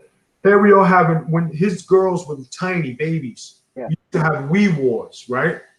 You look at them now, they're, Abram and Bella doing their thing. There's who's singing, who's playing ball. When you talk about being serious Family Guy, you talk about, whooping two young girls' asses and having bragging rights and having this shit and like family wars and you doing this and crying and knocking things out. But that was I only had that part of the time. right. All the time now. Now we're at peak. Now we have friends and we have family outings. We have people come over. And you know what, too? Not to cut you off, but you have friends now. When you say the word friends, you have friends now. It's not, oh, I'm cool because I'm hanging with Big Vito, who is on WWE. Exactly. You see what I'm saying? You're not, let me take pictures because, know who I am because I'm with this guy, and stuff like that. And I think that's why, my wife and I have been close friends with him because we can give two shits what the hell he did. I was there in the very beginning. I was there before he was big. I was there after he's big, and I'm there now that he's not big anymore. And I think that is like you said, when you go back to humble pie and stuff like that, that's the trueness that unfortunately the business does not give you.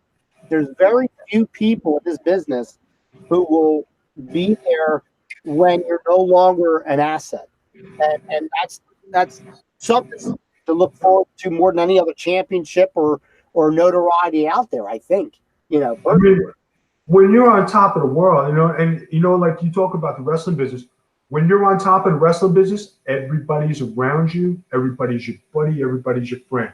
Right. You count maybe a hand, but on one hand, how many true wrestling friends I have. I got Nunzio, came to my way, Johnny the Bull. I got Angel from the Baldies. Got another guy, Rob, who talk about wrestling before I met Dan. Right. But you talk about guys I talk to, about 4 guys. Yeah. Every now and then you talk to other people. We talk about friends. But then you talk about having friends now. Before, I would only have a small circle because I wouldn't allow myself to have friends because I wouldn't allow anybody to get close to me.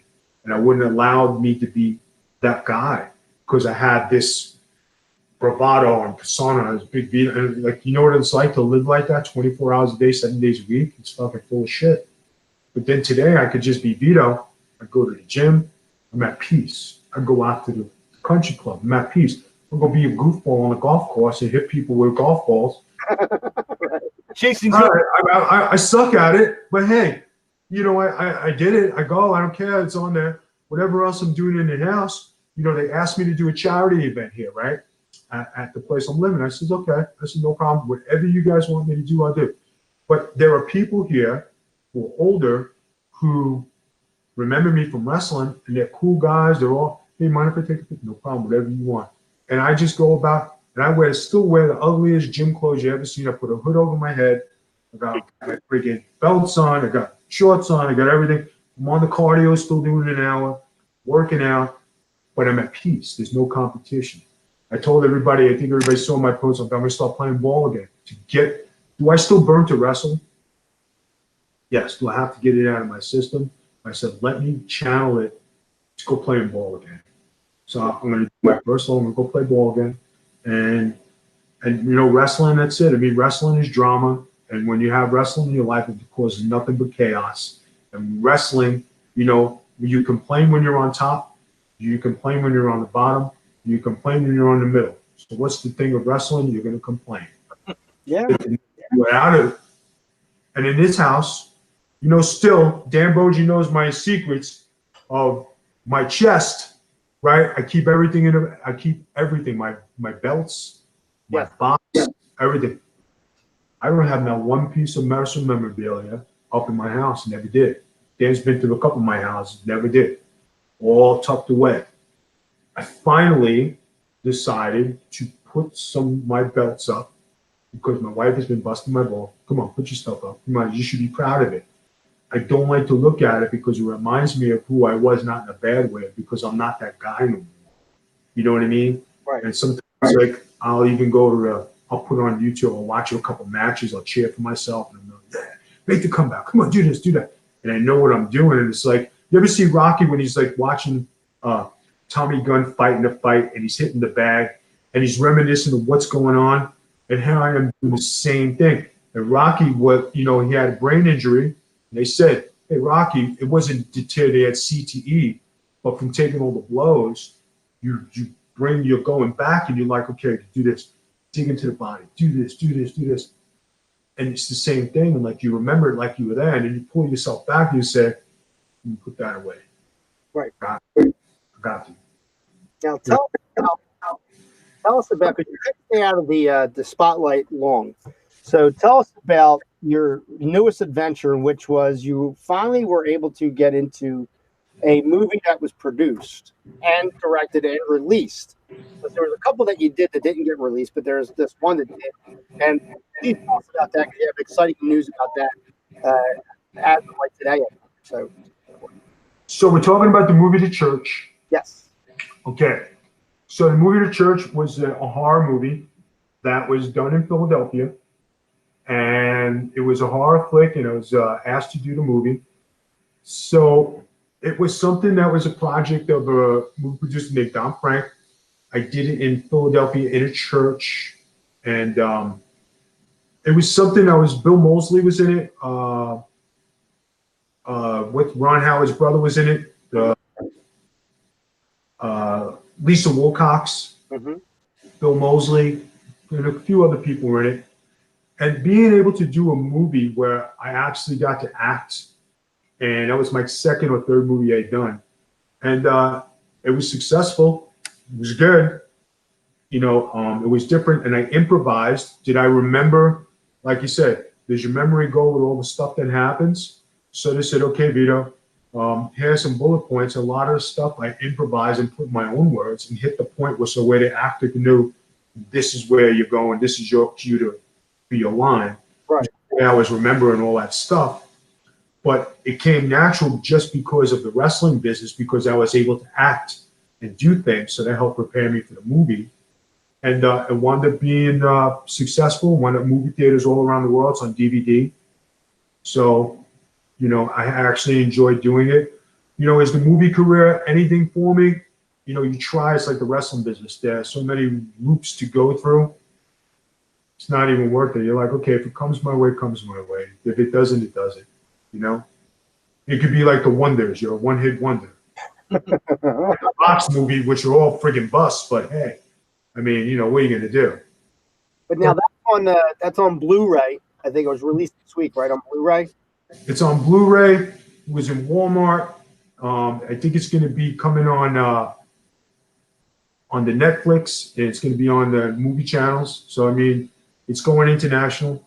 So, I mean, there should be a royalty check soon. I mean, I'm not waiting by the mailbox, but I'm hoping. But, no, I mean, and that's another bonus. You know, I did this movie, I think, 4 years ago. So if I do get something out of it, it's free money, something you bank on. But the thing you bank on today is your regular paycheck. And that's another thing with wrestling. Unless you're under contract, you don't have that regular paycheck. Right. Working a regular job, I know I'm getting XYZ every month. I can pay my bills, live a comfortable life, everything will be cool, and I can live. I think that's what I enjoy mostly. I guess the best way to say it is you have stability. Right. Now, based on your wife's ailment, one of the things, and this will finish this out here, she had a stroke 2 years ago, and it was like they called it, where she was laying there, she didn't feel well, she had a headache, and it turned out she had a stroke. She didn't realize it. And this caused, on top of whatever physicality she had going on, now she had problem seeing in one eye, she was remembering. So they had advised that she get creative, start doing things to jar her memory and to keep her senses going. And from that, you were able to create, much like I've been doing here with DJB Production, you created your own brand. And if you could go into that a little bit and the evolution of that and how people can see stuff, what's on it? Well, when my wife had the stroke, she came home and she definitely was a few steps back. Right. Couldn't talk, couldn't be in crowds, couldn't do nothing. After being to some neurologists, I came up with a plan. I said, hey, you got to get your brain working again. It's not working. We came up with the brand. I said, let's do podcasting. When I tell you she couldn't do the computer no more, she couldn't even work on the computer. I said, let's get your brain working. So we started doing podcasting. I said, all right, let's get you to do your programming again. Let's see if you could remember. Let's practice this stuff. Maybe it's home therapy. Maybe it's just my own brain saying, all right, I got to help my wife somehow because she can't live like this no more. Not knowing or not being herself, or, it just wasn't good. So little by little, my wife started to gain back her mobility in her brain and gain back what she had, where she learned from the computer again. And then little by little, the podcast became bigger. We started to grow as a brand. And then now today, after making this suggestion and doing this, she's able to work on the computer, be herself again, do even more than what she used to do. But that's not out of the aid of doctors. It was at the aid of common sense of saying, I got to help my wife. Right. And, it's just like the doctor who said, like I said, we post on Facebook and, Instagram and stuff. Doctor told her, you'll never walk again. My dream for 5 years to have my wife walk. And I never stopped believing, even when she did. She said, I'm never going to, I said, you will walk, you will walk, you will walk. And that's there. She walked in, we went to things, she walked in places, she walked in the gym. And anything is possible if you put your mind to it. And if you stick with that person and you're that rock, you'll be able to accomplish anything. Right. It's just like Dan with Christine, right? Dan has a beautiful wife, right? She's talented. But ask her to, train or do her ballet. I said. Yeah, remember the time we're sitting there, she's stretching, right? And she said, yeah, guys, you don't know nothing about ballet. You stretching out there, and so she's got her bands. And what happens? You see she's stretching with the band snaps in half from dust because it hasn't been used. I was like, oh, that's a wrap. Let's go that way. And then she had a ballet bar with clothes hanging on it. You remember? And then there's the dance bar that had a bunch of clothes on it. Yeah, I got a dance bar. Really? You ever use it? Yeah, for laundry. But you talk about like families, right? You talk about family men. Yes. Got to give Dan Boji a lot of credit because he's got He's had a handful of stuff he deals with. You talk about somebody who you can look at and say, you want to be somebody like that, because not only does he deal with his wife, like, and wife has, a bunch of stuff that she handles, but 2 kids that need attention all the time, working 3 jobs, going to work, doing his thing. And a lot of times he doesn't get the credit's due. But, I look at Dan and I say, hey, if I could be half the man that he is and doing his family stuff, I'd be accomplished. Well, I'm not half, but I'm on my way to being on that path. And for that, I thank you for showing me stuff, because maybe you didn't have to tell me, but you showed me just by leadership and, just doing everyday job, I appreciate it. And I give all that credit to my father, because that's where I learned it from. My father was someone that worked 3 jobs when I was a kid, and I got to see him when I could. And I would see him at 11:30, 12 o'clock midnight when he came in from work, because he would sleep for a little bit and go back to work in a few hours after that. And I grew up having that type of mentality. And then it's one of those things, and you've mirrored it and stuff like that. You say, well, this is just what it is, and I got to do it.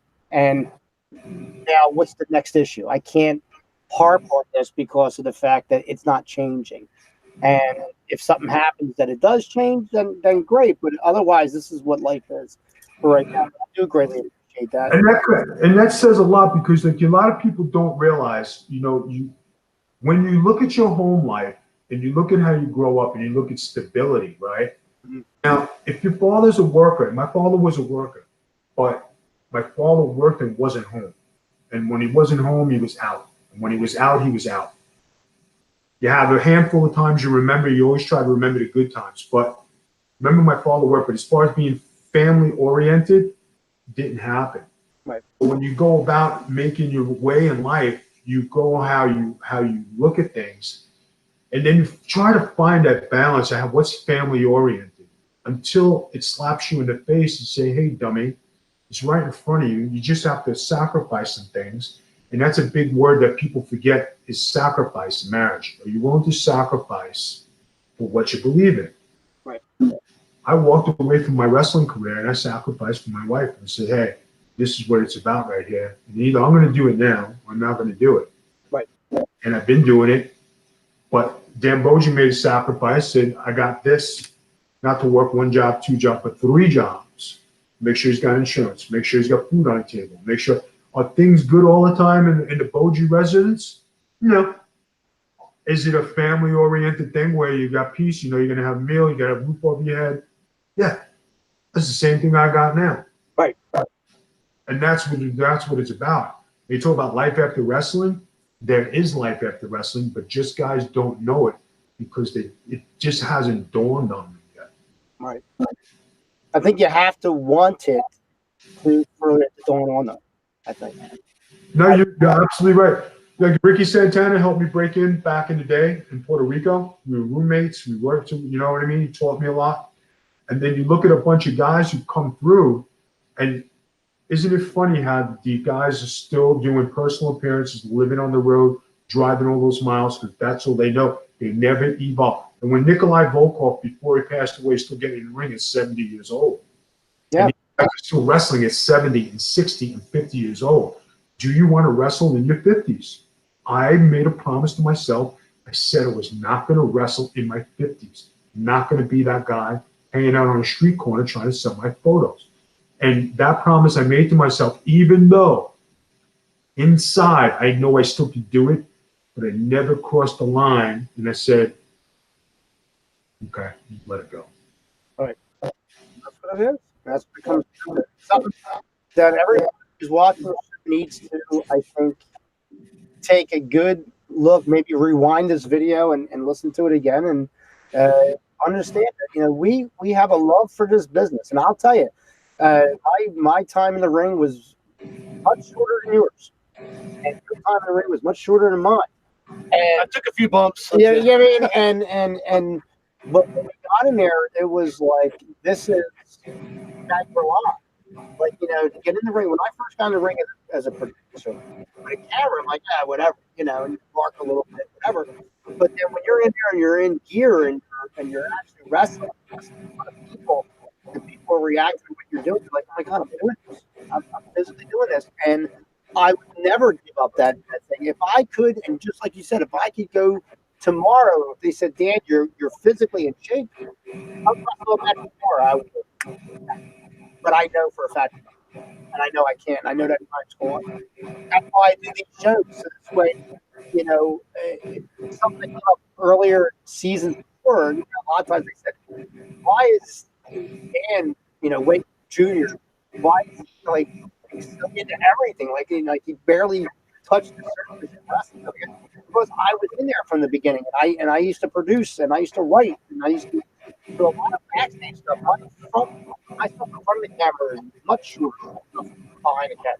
And that allows me to do this show, and I'm blessed with guys like Mark and Charles and LeGrasso who came in. And we have it literally is a brotherhood. It is a brotherhood when you're in this business for as long or as short as you're in it. And that we came down to. And that's why we're on season 4. Right? That's why, and I got people like yourself, and I got people like Ricky Santana and the Killer Bees, and I got Aku coming on and saying, hey, this was great. And then coming to me afterwards saying, when am I coming on again? That was a fantastic thing to do. I'm not bragging about that. I'm thanking God that happened, because I was blessed to be able to make such a connection and that people like doing this. Because I try and make this show not like every other show out there. And I want to make sure that, from a business standpoint, I don't care how you look on television. I want to know you, the human being. And I think that's what people are appreciating. And I think that's why our show is growing the way it is. So thank you for contributing to the show, because once again, it gives us more clout, and it gives us more content to say, hey, you know what? You really better check that show out, because there are a lot of topics that I think a lot of shows are not hitting.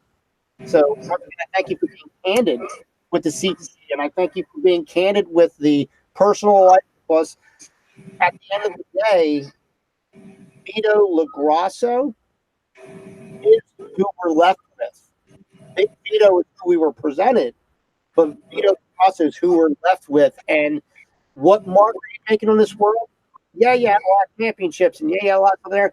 But the mark you're making on this world right now is that you're taking care of a wife that loves you, and through faith and everything like that, a woman that thought she wasn't going to walk again is now starting to walk. So that's the accomplishment, if I can say it. I appreciate it. Thank you. Hey, you know what? She might not have been able to walk, but her mouth always kept working. Always. Now. And you know what sucks? I'm gonna tell you another thing. You want to be candid?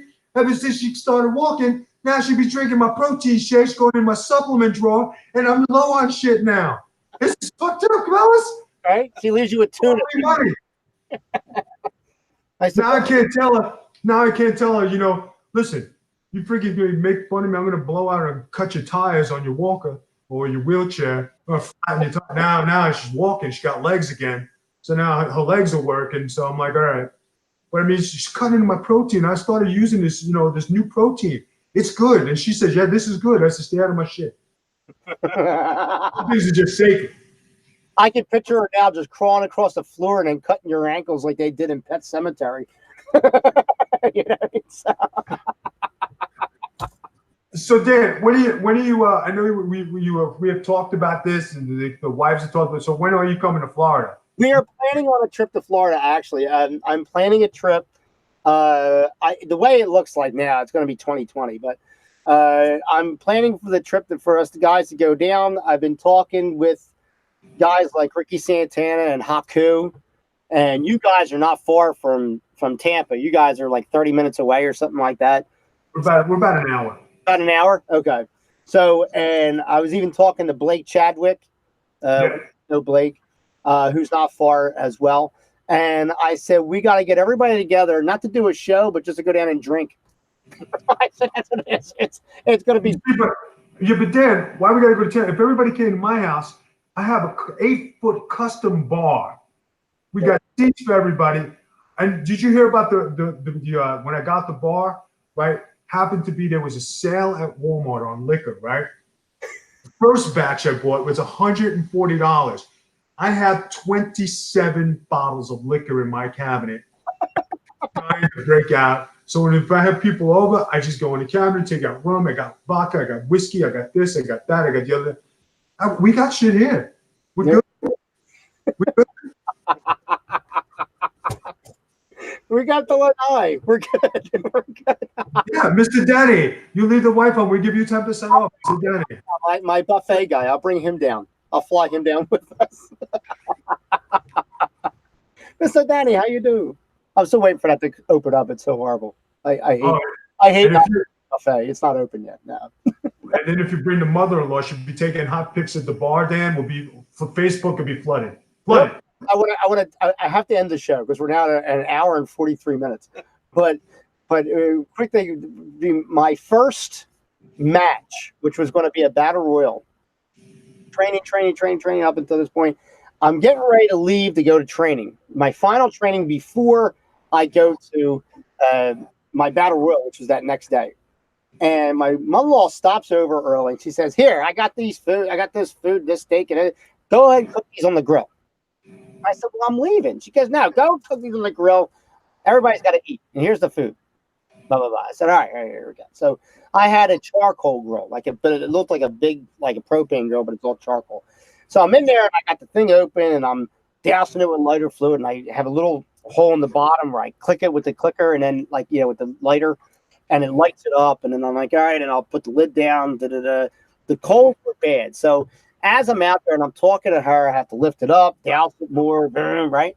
So the third time she's yapping about something. I have no idea what it was, but she's getting really intense with my attention, right?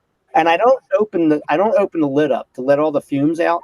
And I doused it and I go to light it and I create a fireball that comes out and it goes up my arm, across my face, and it took off all the hair. It took off my mustache. It took off my eyebrow. I think right? Gilbert would be proud. My hand. And if you go on if you're friends with me and you're on my Facebook, if you go on my pic, you can see my hand on there. I had welts on my hand the size of large grapes because my hand, the brunt of it exploded on my hand.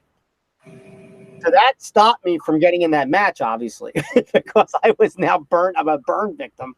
I had to go to the hospital like an hour after day 8 or something like that, right? I was diabetic, so my sugars were like 500 at some point because of the stress of my body. And I tell my mother-in-law every day, I'm like, "You're the reason why I didn't get my feet wet the first time in that battle royal." It's all her fault. I said my career could have been a lot different had you not come over demanding me cook that food. I'm just saying. It's the way wrestling works. Yeah, we got to blame her for something. I'm telling you. She can't always be on Facebook. Jeez. 1969. You go look at it. It's on my refrigerator. But no, we've had a great time. Vito, if you could plug what you got. All right. Go to the Big Vito Brand at thebigvitobrand.com. Catch us on Twitch. Guys, we've been off the air for a little bit because we've had Mac issues, which is computer issues, which is being fixed. We should get it back soon. So we should be up and running. We greatly appreciate all the support and love everybody showing us and supporting the Big Vito Brand. Can't thank you enough. I'd like to thank the guys here for having me on the show. It's an honor to be here on a great show, and I know I've been waiting. I'm not going to ask when I'm coming back. I'll just wait for a booking, come in 2 years down the road.